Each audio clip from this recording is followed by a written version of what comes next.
ചില സംഭവങ്ങൾ വല്ലാതെ ഭയപ്പെടുത്തുന്നതാണ്, വല്ലാത്ത ദുരൂഹതയുണ്ടാക്കുന്നതാണ്. ഒരാൾ മരണപ്പെടുന്നത് പോലെയല്ല ഒരാളെ കാണാതാകുന്നത്. അയാൾ ജീവനോടെയുണ്ടോ, ഏതവസ്ഥയിലാണ്, ഭക്ഷണം കഴിച്ചോ, അയാളെ ആരെങ്കിലും ഉപദ്രവിക്കുന്നുണ്ടോ, എന്താണ് അയാൾക്ക് സംഭവിച്ചത് എന്നിങ്ങനെയൊക്കെയുള്ള ചിന്തകളിൽ ഉരുകുകയായിരിക്കും കാണാതായ ആളുടെ ഉറ്റവരും ഉടയവരും. വർഷങ്ങൾക്ക് മുൻപ് ആലപ്പുഴയിൽ നിന്ന് രാഹുൽ എന്ന ഒരു കുട്ടിയെ കാണാതായി. മകനെ കണ്ടെത്താനായി അവൻ്റെ അച്ഛനമ്മമാർ മുട്ടാത്ത വാതിലുകളില്ല. രാജ്യത്തെ ഏറ്റവും വലിയ അന്വേഷണ ഏജൻസിയായ CBI പോലും പരാജയം സമ്മതിച്ച കേസായിരുന്നു രാഹുലിൻ്റേത്. ജീവിച്ചിരിപ്പുണ്ടെങ്കിൽ ഇന്നവനൊരു യുവാവായിട്ടുണ്ടാകണം. മകനെ കാണാതായതിൻ്റെ വേദനയിൽ നീറി അവൻ്റെ അച്ഛൻ രാജുവും 3 കൊല്ലം മുൻപ് മരിച്ചു. രാഹുലിനെ കാണാതായിട്ട് 20 വർഷങ്ങൾ കഴിയുമ്പോഴും അവനൊരു തീരാ നോവായി പലരുടെയും മനസ്സിലുണ്ട്. മാധ്യമപ്രവർത്തകനായ സോണിയം പട്ടതിരിപ്പാടിനെ കാണാതായിട്ട് കൊല്ലം 10 കഴിഞ്ഞു. ഇതുവരെ ആ മനുഷ്യനെക്കുറിച്ചോർത്തും യാതൊരു വിവരവുമില്ല. ഇവരെയൊക്കെ കുറിച്ചോർത്ത് ജീവിക്കുന്ന കുടുംബാംഗങ്ങളുടെ അവസ്ഥ അതിഭീകരമാണ്.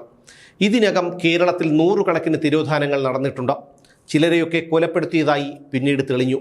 ചില കേസുകളിൽ കൊലയാളികൾ പിടിയിലുമായി. മറ്റു ചിലർ ഇപ്പോഴും കാണാമറയത്താണ്. എന്താണ് അവർക്ക് സംഭവിച്ചത്? ഉത്തരം കിട്ടാത്ത ചോദ്യങ്ങളായി ഇന്നും അതൊക്കെ അവശേഷിക്കുന്നു. ഇക്കഴിഞ്ഞ ശനിയാഴ്ച ഉച്ചയ്ക്ക് 12 മണിയോടെയാണ് സുഹാൻ എന്ന 6 വയസ്സുകാരനെ കാണാതായത്. അതിനു മുമ്പ് 3 കൊല്ലങ്ങൾക്ക് മുൻപ് 2022 ജൂൺ 10 കൊല്ലം ജില്ലയിലെ അഞ്ചലിനടുത്ത് തടിക്കാട് കാഞ്ഞിരത്തറ നിന്ന് കാണാതായ 2 വയസ്സുകാരൻ മുഹമ്മദ് അഫ്രാന് സംഭവിച്ചതെന്താണ് എന്ന് നോക്കാം. കാണാതായ ദിവസം വൈകുന്നേരത്തോടെയാണ് കാഞ്ഞിരത്തറ കൊടിഞ്ഞിമൂല പുത്തൻ വീട്ടിൽ അൻസാരിയുടെയും ഫാത്തിമയുടെയും മകനായ മുഹമ്മദ് അഫ്രാൻ എന്ന 2 വയസ്സുകാരനെ കാണാതാകുന്നത്. അവൻ്റെ ബാപ്പ അൻസാരി വിദേശത്തായിരുന്നു.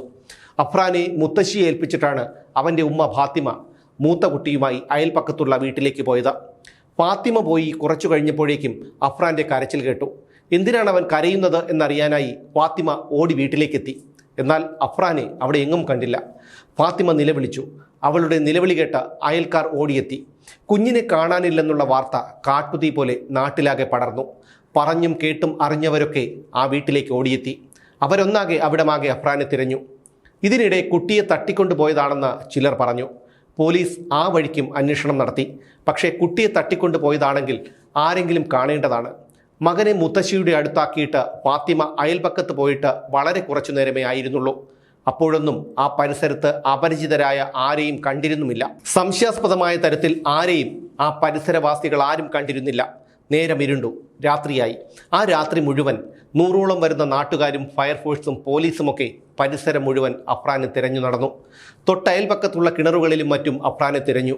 പക്ഷേ നിരാശയായിരുന്നു ഫലം. അവിടെയെങ്ങും അവനുണ്ടായിരുന്നില്ല. അങ്ങനെ നേരം വെളുത്തു.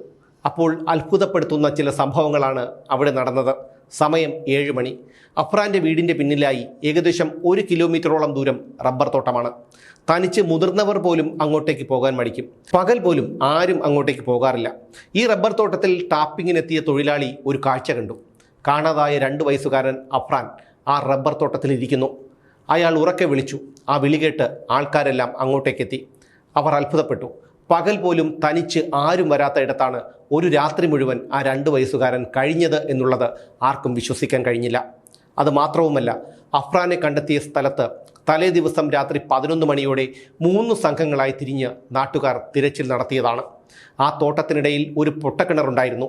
കുഞ്ഞ് അബദ്ധത്തിലെങ്ങാനും നടന്നു വന്ന് ആ കിണറ്റിലെങ്ങാനും വീണോ എന്നുള്ള സംശയം കൊണ്ടാണ് നാട്ടുകാർ ആ രാത്രി അവിടെ തിരച്ചിൽ നടത്തിയത്. എന്നാൽ ആ സമയത്തൊന്നും അഫ്രാൻ അവിടെ ഉണ്ടായിരുന്നില്ല. അവൻ്റെ കരച്ചിലോ മറ്റു ശബ്ദങ്ങളോ ആരും കേട്ടതുമില്ല. കുട്ടിക്ക് വേണ്ടി നാട്ടുകാർ തിരച്ചിൽ നടത്തിയ ആ രാത്രി പ്രദേശത്ത് കനത്ത മഴയുണ്ടായിരുന്നു. എന്നാൽ അവനെ കണ്ടെത്തുമ്പോൾ ശരീരത്തിൽ നനവ് കുറച്ചേ ഉണ്ടായിരുന്നുള്ളൂ. പെരുമഴയിൽ പുറത്തുനിന്ന് നനഞ്ഞ ഒരാളുടെ അവസ്ഥയിലായിരുന്നില്ല അഫ്രാൻ. അതോടെ കുട്ടിയെ തട്ടിക്കൊണ്ടുപോയ ആരോ അവനെ തോട്ടത്തിലെത്തിച്ചിട്ട് കടന്നു കളഞ്ഞതായിരിക്കാമെന്ന നിഗമനത്തിൽ നാട്ടുകാരെത്തി. പക്ഷേ ആരെങ്കിലും ഈ സംഭവത്തിന് പിന്നിൽ ഉണ്ടായിരുന്നോ? കുട്ടി എങ്ങനെ ആ റബ്ബർ തോട്ടത്തിലെത്തി? കനത്ത മഴയുണ്ടായിരുന്നിട്ടും എന്തുകൊണ്ട് അവൻ്റെ ശരീരത്തിൽ നനവുണ്ടായില്ല എന്നുള്ള ചോദ്യങ്ങളൊക്കെ ഇന്നും ദുരൂഹമായി തുടരുകയാണ്. ഇനി ശനിയാഴ്ച കാണാതായ സുഹാനിലേക്ക് വരാം. സഹോദരനോട് വഴക്കിട്ട് പിണങ്ങിയാണ് പാലക്കാട് ജില്ലയിലെ ചിറ്റൂർ അമ്പാട്ടുപാളയം എരുമൻകോട് മുഹമ്മദ് അനസിൻ്റെയും തൗഹിദയുടെയും മകൻ സുഹാൻ വീട് വിട്ടിറങ്ങുന്നത്. സുഹാനെ കാണാതായതോടെ വീട്ടുകാരും നാട്ടുകാരും തിരച്ചിൽ തുടങ്ങി. പോലീസും ഡോഗ് സ്ക്വാഡും ഫയർഫോഴ്സും സ്ഥലത്തെത്തി. തിരച്ചിൽ ഊർജിതമായി നടന്നു. അടുത്തുള്ള കിണറുകളിലും സമീപത്തെ കുളത്തിലും സുഹാനു വേണ്ടി തിരച്ചിൽ നടത്തി. സമീപത്തുള്ള CCTV ദൃശ്യങ്ങൾ പോലീസ് പരിശോധിച്ചു. പക്ഷേ യാതൊരു തുമ്പും കിട്ടിയില്ല. രാത്രിയായപ്പോഴേക്കും ഫയർഫോഴ്സ് തിരിച്ചുപോയി. പക്ഷേ ബന്ധുക്കളും നാട്ടുകാരും പോലീസും തിരച്ചിൽ തുടർന്നു. രാത്രിയോടെ തിരിച്ചുപോയ ഫയർഫോഴ്സ് പിറ്റേന്ന് രാവിലെ തിരിച്ചെത്തി. തിരച്ചിൽ വീണ്ടും തുടർന്നു. ആ തിരച്ചിൽ തുടരുന്നതിനിടയിലാണ് വീട്ടിൽ നിന്നും 800 മീറ്റർ മാറി വാട്ടർ അതോറിറ്റി ഓഫീസിനടുത്തുള്ള കുളത്തിൽ സുഹാന്റെ മൃതദേഹം കണ്ടെത്തിയത്. പോസ്റ്റ്മോർട്ടത്തിൽ കണ്ടെത്തിയത് മുങ്ങി മരണമാണെന്നാണ്. കുറച്ച് ദിവസങ്ങൾക്ക് മുൻപ് സുഹാൻ തൻ്റെ ബന്ധുക്കളായ ചില കുട്ടികളോടും സഹോദരനോടുമൊപ്പം നഗരസഭയ്ക്കടുത്തുള്ള പാർക്കിൽ പോയിരുന്നു. അന്ന് സുഹാൻ ഈ കുളം കണ്ടിരുന്നു. അതിൻ്റെ ഓർമ്മയിൽ അവൻ കുളത്തിനടുത്തേക്ക് എത്തിയതായിരിക്കാമെന്നാണ് പോലീസിൻ്റെ നിഗമനം. എന്നാൽ നാട്ടുകാരുടെ സംശയം സുഹാൻ എങ്ങനെ ആ കുളത്തിനടുത്തെത്തി എന്നുള്ളതാണ്. വീട്ടിൽ നിന്ന് പിണങ്ങിയിറങ്ങിയ സുഹാൻ റോഡിലൂടെ പോയിരുന്നെങ്കിൽ ഈ കുളത്തിൽ വീഴാനുള്ള സാധ്യത ഇല്ലായിരുന്നു എന്നാണ് നാട്ടുകാർ പറയുന്നത്. റോഡിനെയും കുളത്തിനെയും വേർതിരിക്കുന്ന ഒരു കനാലുണ്ട്. എന്നാൽ ഇത് ചാടിക്കടക്കാൻ ആ 6 വയസ്സുകാരന് സാധിക്കില്ലായിരുന്നു. ഒടിഞ്ഞ ഒരു ഇലക്ട്രിക് പോസ്റ്റിൻ്റെ കഷണമാണ് പാലം പോലെ കനാലിനും റോഡിനും കുറുകെ ഇട്ടിരുന്നത്. എന്നാൽ ഇതിലൂടെ വീഴാതെ പോകാൻ അവന് കഴിയില്ലെന്നാണ് നാട്ടുകാർ പറയുന്നത്. മറ്റൊരു ദുരൂഹത, കുട്ടിയെ കാണാതായ സമയത്ത് ഈ കുളത്തിനരികിൽ ആളുകൾ ഉണ്ടായിരുന്നു എന്നുള്ളതാണ്. മീൻ പിടിക്കാനും കുളിക്കാനുമൊക്കെയാണ് അവരവിടെ വന്നിരുന്നത്. എന്നാൽ ഇവരാരും സുഹാനെ കണ്ടിരുന്നില്ല. ഇതാണ് സംഭവത്തിൽ ദുരൂഹതയുണ്ടാക്കുന്നത്. ഇലന്തൂർ നരബലി കേസിലും ആലപ്പുഴയിൽ സെബാസ്റ്റ്യൻ നടത്തിയ കൊലപാതകങ്ങളിലുമൊക്കെ ഇത്തരം തിരോധാനങ്ങൾ ഉണ്ടായിരുന്നു. 100 കണക്കിന് മാൻ മിസ്സിംഗ് കേസുകളാണ് ഓരോ വർഷവും കേരളത്തിൽ രജിസ്റ്റർ ചെയ്യപ്പെടുന്നത്. കണ്ടെത്തുന്നതാകട്ടെ ചിലരെ മാത്രം. ബാക്കിയുള്ളവർ മറയുന്നത് എങ്ങോട്ടാണ്? അത് ദുരൂഹമായി തന്നെ തുടരുന്നു.